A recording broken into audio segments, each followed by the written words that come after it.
Hi! In lesson 10 we're going to go back to the bass clef and learn an extra note. Now in the earlier lessons in the bass clef we've learnt this note, which of course is middle C. Then we came across this note, one lower than C, which is B. And then we learnt this note, one lower than B, which is A.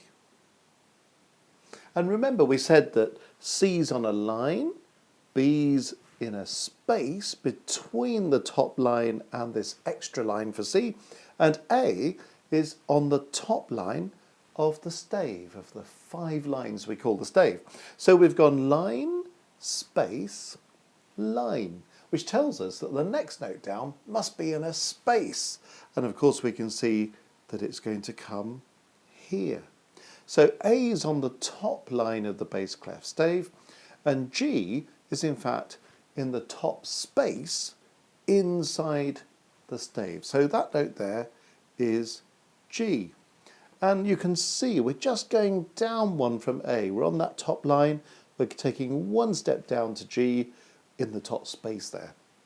So let's just remind ourselves how these notes appear at the keyboard, what they sound like. So this note here is the C we learned at the beginning. Then we added B.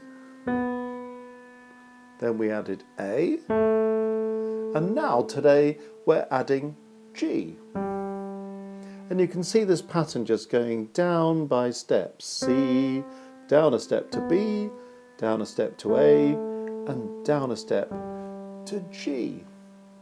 And you can see up here I've already written a tune which uses all 4 of these notes.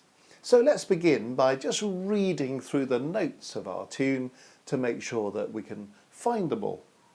Remember, C is always very clear because that's the one with the extra line through. So there's C. We're going down a step to B, down a step to A, down another step to G, and then you can see that G is repeating. Then we're coming up a step to A, up another step to B, up another step to C. And at the end of the first line of music, we're going straight onto the second line of music, where we can see that C is repeated. We finish on C there, and C is repeated here. One thing when you change lines on a piece of music is, if you can, get your eyes to read ahead. You know, we read across here, and if we're not careful, we're still looking at this note while we're playing it, and then this note takes us by surprise. So if when you get to the last note or two on this top line, while you're playing those notes, your eyes can look ahead, you'll see exactly what's coming on the next line of music. So C repeats, then we're going down a step to B. Now be particularly careful at this point because you might be tempted to go down another step to A, but in fact we're doing a little skip from that space to the next space. So we're missing out the line in between. So if we're skipping from this B down to this note, if this note's B, if we're skipping, we're missing out a note. We're missing out that top line and we're going to this note. And of course we know that this note is our new note, G. Having played G, we're going up by step to A, we're going up another step to B. Now then, here comes another one of those skips. And you might have noticed it's in fact the same skip as this one back here. It's going from B to G, isn't it? B to G, missing out A in between on that top line. So that's B, skip down to G. Then we're going to repeat the G, and then we're going to have the biggest leap of the whole piece as we come back up to C at the end. So those are all the notes. Let's see if we can now work through all those notes at the keyboard. So see if you can play along with me. We're not going to worry at the moment about the rhythm. We're not going to count the notes. We're just going to make sure we can find all of the pitches. Remember that pitch is about high and low, and rhythm is about long or short. So rhythm's about how many beats we count on notes, and pitch is about how high or how low a note is. So we're going to rehearse this piece now just from the point of view of pitch. So see if you can find the first note. So the first note's C, so this should be what you're playing now. Here's C. Then we said we're going down a step to B, down a step to A, down another step to G. Then we're going to repeat G. Then we're going to go up a step to A, up a step to B, and up a step to C. Then we said if you can get your eyes to look ahead while you're still playing that note, you're all set to play C again. So here's C again.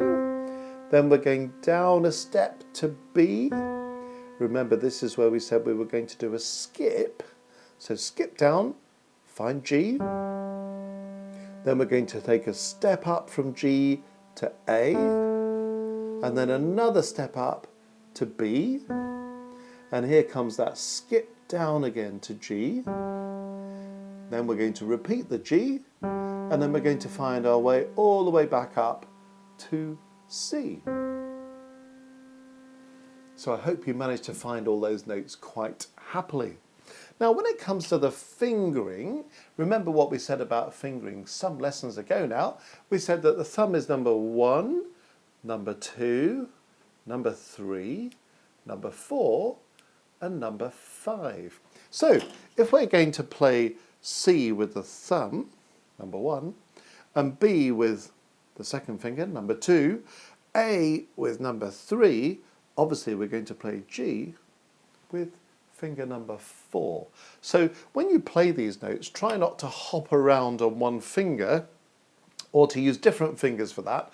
Try to use your thumb on C, your second finger on B, third finger on A, and your fourth finger on G. And that will make that tune nice and smooth and well controlled. Okay, well, we've had a think about the pitch and we've had a think about the fingering. Let's now have a think about the rhythm, about how we're going to count these notes. Let's have a look at what we've got. Well, we seem to have some crotchets, don't we? Those coloured in notes, remember, that we call crotchets that are worth 1 beat. We've got some minims here. Remember the notes with the stems that are not coloured in. They're the minims and they've got 2 beats. So there's a minim there, a minim there, a minim here and a minim there. And then at the end of the first phrase, remember this sign is saying this is the first phrase, this sign is saying the second phrase. At the end of the first phrase and at the end of the second phrase, we have a dotted minim. And we've rehearsed that before, but just to remind ourselves, the minim's worth 2, and the dot means that we're going to call it a dotted minim, and the dot always adds on half of what the note is worth. So if the minim's worth 2, the dot's worth half of 2, which is 1. 2 add 1 is 3. So we've got 3 beats on the dotted minims. And back at the beginning, we've got a number 3 after the bass clef, and this 3 is telling us that there are 3 beats in every bar. So we could have 3 crotchets because that's 3 times 1, 3 1-beat notes. We could have a minim and a crotchet because that's 2, add another 1. Or we could fill a whole bar with a dotted minim because that note itself is worth 3 beats. So let's see now if we can actually clap the rhythm so we're happy about doing that. So I'll count 3 for nothing and then try clapping the rhythm with me. 1, 2, 3. 1, 2, 3. 1, 2, 3. 1, 2, 3. 1, 2, 3. 1, 2, 3. 1, 2, 3. 1, 2, 3. 1, 2, 3. That's how the rhythm goes. Now again, if you want to do some extra practice on the pitch or on the rhythm, that will be a good thing to do on your own. Feel free to pause the film. If you want to go back over that and do it with me on the film, obviously you can rewind and do that as well. And when you're ready, we'll see if we can put the pitch and the rhythm together and play the whole tune. So, first thing is to get your hand in position, and again just remind yourself how you're going to sit. So we're sitting fairly tall, the shoulders are nice and relaxed, and the elbows relaxed, the wrist is nice and relaxed, and we've got this kind of droopy hand position that we're going to take to the keys. So we've got the thumb ready on the side of the thumb. We've got fingers 2, 3, 4 and 5 ready to play on fingertips. We won't need to use finger 5 yet, but we're going to use fingers 1, 2, 3 and 4. So they need to be ready over the notes. Okay, now let's see if we can play the piece. So I'll count 3 before we begin. 1, 2, 3. 1, 2, 3, 1, 2, 3, 1, 2, 3, 1, 2, 3. 1, 2, 3, 1, 2, 3, 1, 2, 3, 1, 2, 3. Okay, well, feel free to rehearse that as many times as you want to until you're very happy with all of those notes. And then we'll be ready to play our duet. So I'll count 3 and then we'll play our piece as a duet. And try to have some sense of the piece coming in 2 phrases. You can feel that we stop at the end of the first phrase with that longer note and then we start again. So if you can get slightly louder into the middle of the phrase and slightly quieter at the end, and then do the same thing in the second phrase, it will begin to sound even more expressive. Okay, so hand in position, all set for the first note, and I'm going to count 3 beats in. 1, 2, 3.